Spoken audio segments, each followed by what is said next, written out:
Hey friends, welcome back to the channel. I got a quick one for you today. Is your air conditioning system low on Freon? I'll show you how to check it super fast, super easy. This is the most common call I would get is, hey, I think my Freon is low, my house isn't getting cold. Let's go take a look. Okay, we're outside now. This is the heart of the air conditioning system. On this outside equipment, number one, it's gotta be turned on, right? So if you turn your thermostat to cold, this should be up and running. Give it a couple minutes, sometimes they have a delay on them. Secondly, how can we check to see if the Freon is at the right level? Well, we have some fancy equipment that we can use. However, as a homeowner, what you can do is find these lines right here. You'll have two of these lines. Go to the thicker one called the suction line, and it should be sweating.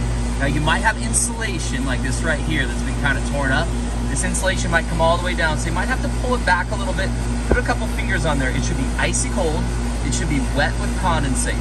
If it is, chances are your Freon is either at the right level or pretty close to it. It's probably not a Freon problem. Now with that said, these units need to be cleaned and serviced, and they'll also come out and check to see if your Freon truly is at the right level using gauges and that kind of stuff. But I have an awful lot of people that call me up and say, hey, it doesn't feel very cold in the house. I think it's low on Freon. Believe it or not, most of the time it's not a Freon issue. All right. The second quick way you can see if this system is up and working okay is that the air coming off this fan up here, it should be warm. It should be warmer than the ambient air, warmer than the outside air. All right, let me take you back in the house. Let's talk about air filters. This is the #1 reason why your air conditioner is not having cool air come out. In this next part of the video, I'm gonna walk you through removing a temporary filter or a disposable filter that you gotta throw away every 3 months and replace. I'm gonna put a permanent electrostatic filter. It's washable, lasts a long time. Let me walk you through this process. We'll be replacing this disposable filter, like this one up here, with a permanent electrostatic air filter.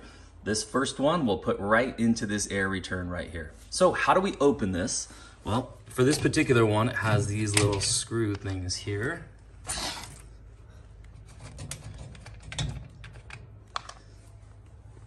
Pull this open like so. And for this one, it kind of pops off. Some of them do that a little bit more, some less. And there's our old filter. So if you are going to do this and you want to buy one of these, I'll put links down in the description down below. So what size will you need? Well, one thing that's really nice is on these old filters, they're gonna tell you what size it is. So this one is 14 inches by 24 inches by 1 inch thick. So 14 by 24 by 1.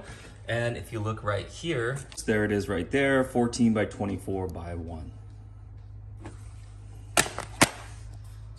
Also, you'll want to note on our old air filter, if they put it in correctly, here's the airflow arrow right here. This is an air return, right? So it's pulling the air back into the system. So it's sucking the air in through this tube. So when we install this one, we'll want to make sure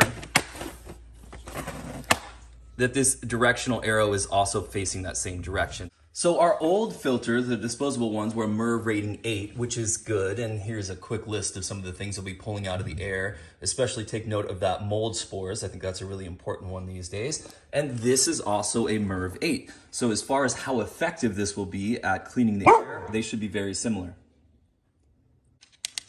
So there's our arrow. We'll simply place it in here. And it fits perfect. Now we'll put our cover back on, our screws back in.